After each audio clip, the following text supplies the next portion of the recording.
Welcome to the 103rd episode of the Super Parent Syndrome, and I am your host, Dr. Nick Fanning, and just so you know, I am walking around my house holding my gorgeous baby girl, Guy Joy Fanning, so in case you hear a squeak or a squawk, that is her joining in on the podcast. Until then, sit back, relax, let's get started. Parenting in the 21st century is ever evolving, and while you balance work, kids, and your sanity, it's easy to feel discouraged.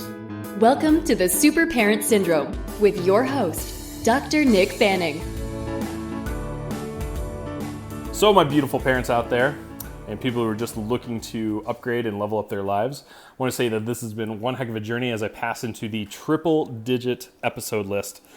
And I can tell you this, is that I've gone through the ups and downs, even in producing this podcast, of wondering if I'm worthy enough, therefore struggling with the imposter syndrome, to being overwhelmed, having a business, having a baby, having all sorts of stuff going on, to being on top of the world of like, hey, I'm producing stuff, let's start a second podcast, let's do all these secondary joint ventures.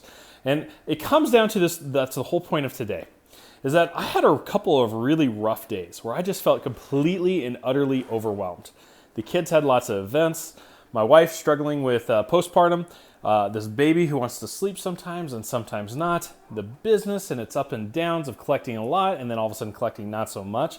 And I can tell you folks, is that I almost wondered if I was having a nervous breakdown. But what it did offer me was clarity on my limits. Meaning this, is that even tonight, I had to go pick up my daughter from an event where my wife was taking a parenting class from one of our previous interviewees, I guess, Heather Gill. And as you may or may not know, Heather does an amazing job with her focus on the family. Now, here's the thing. When I got there, I got a little bit of pressure to stay, which understandably so. I love her content, and I would be an ideal person for this. However, I can tell you this, is that the clarity that I have received in the last week or two about everything that's going on gave me the clarity and the certainty to say no. Every person knows their limits. And in fact, every person knows their limits in the time that they're saying yes and when they're saying no. Sometimes we get caught up in the excitement, but there is that tiny voice in there like, are you sure? Where more often than not, we don't listen to in the strive to be liked, to be accepted, well, parent guilt, mom guilt, dad guilt, whatever it might be as well. And therefore, then all of a sudden, overwhelm sets in because of everything that's required of us. And so I say to you is that instead of being caught up in the moment, by focusing on the clarity of what you truly want in your life and having that and understanding that, which I take people through this GPS exercise, but you can do it yourself. If you know what you truly, truly want, it is so much easier to say no to things that don't matter. So that way you can say yes to you, yourself, your family, and ultimately your business and your spirituality. By not saying no, you might be saying no to yourself instead.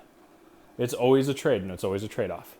So me, being pressured in front of a group of people by my wife, by the presenter, by the other person there, to stay, it was me I was put on the spot. I didn't appreciate that. However, at the same time, I could joyfully, with a big smile on my face, say, you know what?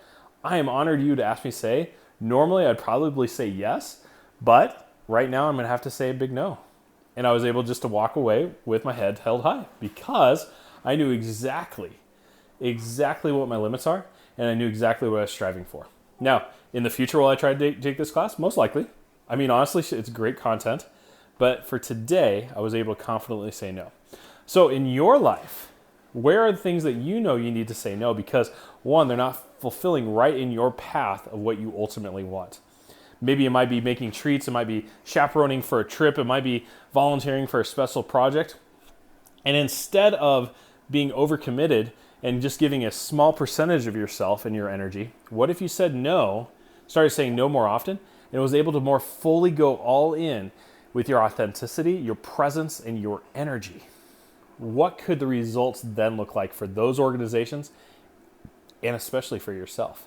That's something really strongly you need to consider. And I know you've heard it many times before, but your homework is this. In the next 48 hours, I want you to create a list of where 3 things that you either need to gracefully bow out and do so with your head held up high, or make it a point to say no if somebody asks you to do something. Because honestly, if you're anything like me, we are bombarded by requests almost every single day, especially during the week, especially if you have kids in school.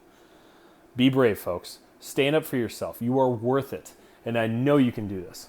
Until then, it's Gaia Fanning and myself, and we're signing off. So long. Thanks for listening to another episode of The Super Parent Syndrome. Please be sure to visit peptalksforparents.com for more content and our free newsletter. And remember, you are not alone.